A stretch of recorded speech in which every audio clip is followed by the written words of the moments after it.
Could a game like Maximum Football ever challenge EA Sports? And is it possible for a multi-billion-dollar company to succeed with a football game without an NFL license? In recent news, EA wants to open up the NFL license for other companies to use, most likely in order to lower their expenses because an exclusive rights deal costs them a lot of money. But the NFL only wants EA to be involved with an NFL product and is apparently forcing EA's hand to sign and extend their exclusive license deal, even though that EA wants out of it. But what would the football landscape look like if EA told the NFL no?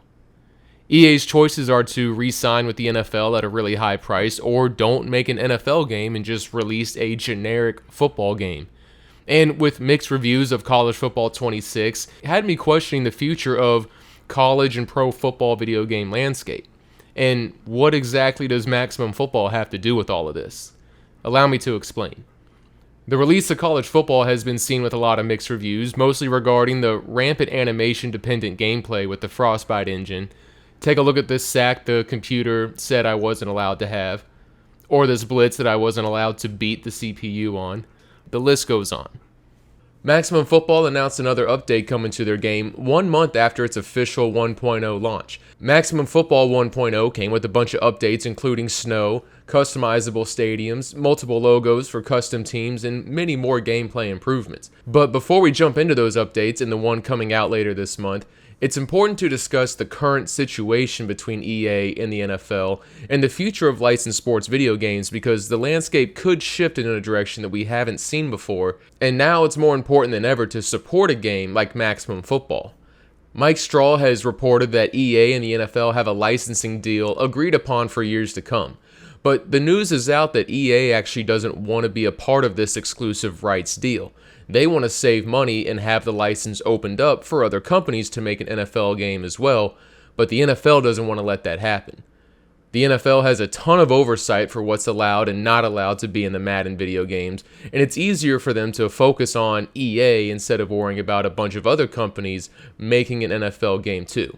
Which puts EA in a tough spot because it seems like, they maybe want to free up resources and do things a bit differently, but they know they can't sell a football game without an NFL license. I mean, look at the poor numbers that All Pro Football, Backbreaker, Maximum Football Simulator, and the list goes on. NFL Blitz the League, or I guess it wasn't NFL Blitz the League, it's just Blitz the League. All because they don't have an official license. It's why in the mid-2000s we stopped seeing concussions as part of football injuries, players being carted off the field, or helmets popping off. All of those things happen in the sport. Football is a dangerous sport, but the NFL wants to hide that. Back in 2004, the NFL was mad at 2K and Sega for publishing a football game for $20. They felt it devalued the NFL brand. And they didn't care about the quality of the product or the realism of the product. In fact, they don't even care about the microtransactions in the current EA Ultimate Team. That's just an EA thing. The NFL just wants to work with one company that they can have complete control over and use their Madden video game to reach new audiences. Now, EA isn't innocent in all of this because despite this, they still make a bad football game. Madden hasn't been good in over a decade, and that's not the NFL's fault.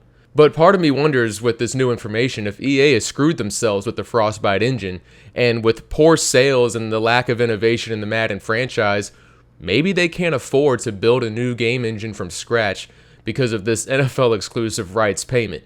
I mean, why else would a company want to open it up for other companies to use? EA has to pay a lot of money for the NFL rights, and the rumors are they don't want it to be exclusive anymore. They want to open it up for a cheaper deal, possibly to free up some accounting space to work on a new engine. But again, the NFL didn't tell EA not to update franchise mode for decades. They didn't tell EA not to make stupid storylines a part of Superstar mode. The NFL didn't tell EA to remove referees on the field because it took up too many resources. The NFL didn't tell EA not to have fun and exciting Super Bowl celebrations that update. The NFL didn't tell EA not to improve player models, and they didn't tell EA not to create an engaging pregame show. The list goes on. So EA is still at fault here, but what does all of this have to do with Maximum Football's update? To me, something weird is going on behind the scenes about this he said, she said argument between EA and the NFL and who wants the exclusive rights and who doesn't and who's in control of who. And over the last couple of days, I've been kind of pondering a what if situation. That what if being if EA just said, fine, we don't want the NFL license and we're going to make a football game without your branding. Now think about that for a minute. A multi-billion-dollar corporation saying no to the NFL, and then we just don't have an NFL licensed product anymore.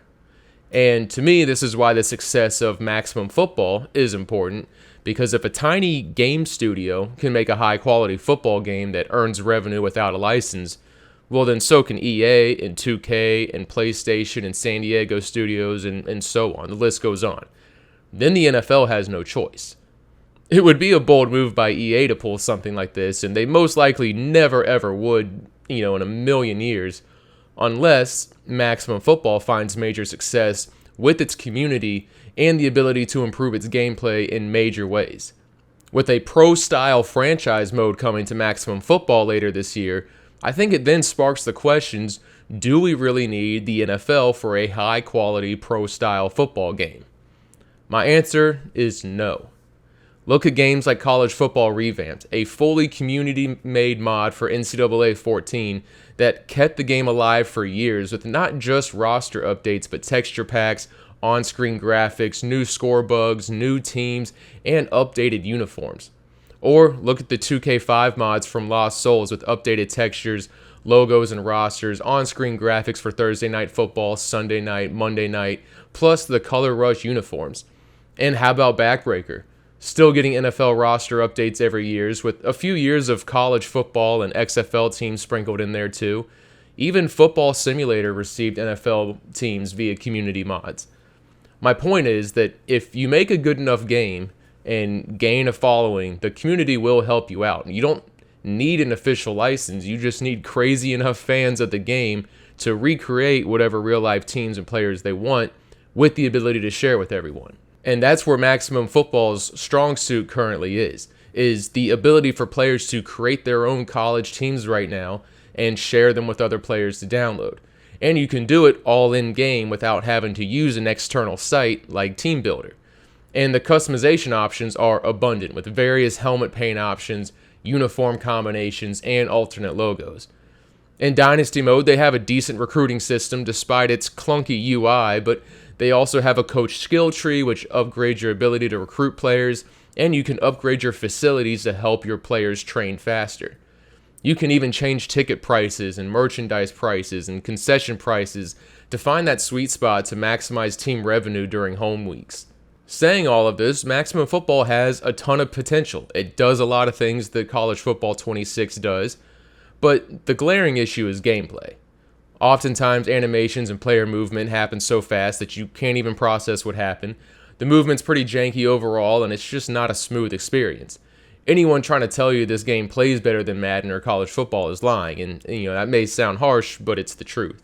Maximum Football's new update coming out later in July will include improvements to player locomotion and smoothing out animations and transitions of speed. A much needed quality of life boost for a game that actually does a good job allowing the player attributes and physics to decide the outcome of a play. It's just those transitions between the animations that need to be worked on. Later this year, Maximum Football will also do something that no other football game has done, and that's provide a pro-level experience and a college-level experience in the same game with league integration, meaning that in College Dynasty, you can export your draft class and then import that draft class into your franchise mode and continue playing with those same players at the pro level, creating a unified football universe.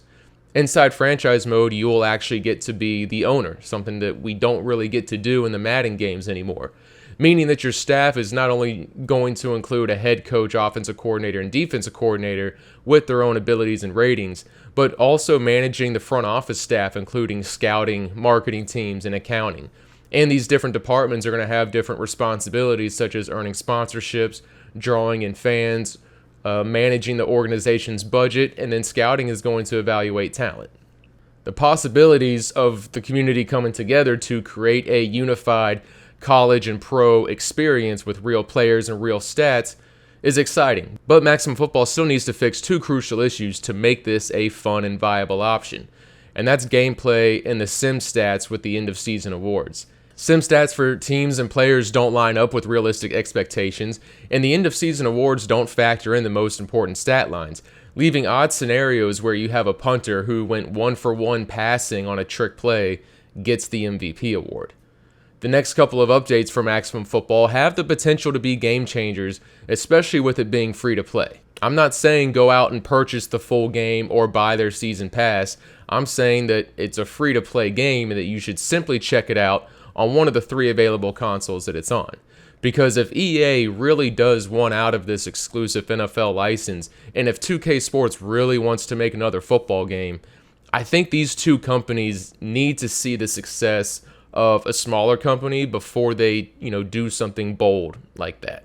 EA and 2K, and more likely Take-Two Interactions, aren't going to take risks by making another football game without an NFL license, because we haven't seen that success before. I think that Maximum Football, if they can improve in the area of sim stats and gameplay, then these other companies might realize they don't necessarily need their hands tied to the NFL in order to turn a profit. That's it for me, guys. Hope you enjoyed the video. Maximum Football's gameplay improvements with player locomotion is coming out later this month in July, with the franchise mode update coming later this year. To stay up to date with all the sports game news, be sure to subscribe to the channel, give a thumbs up, and leave a comment below. And until next time, peace.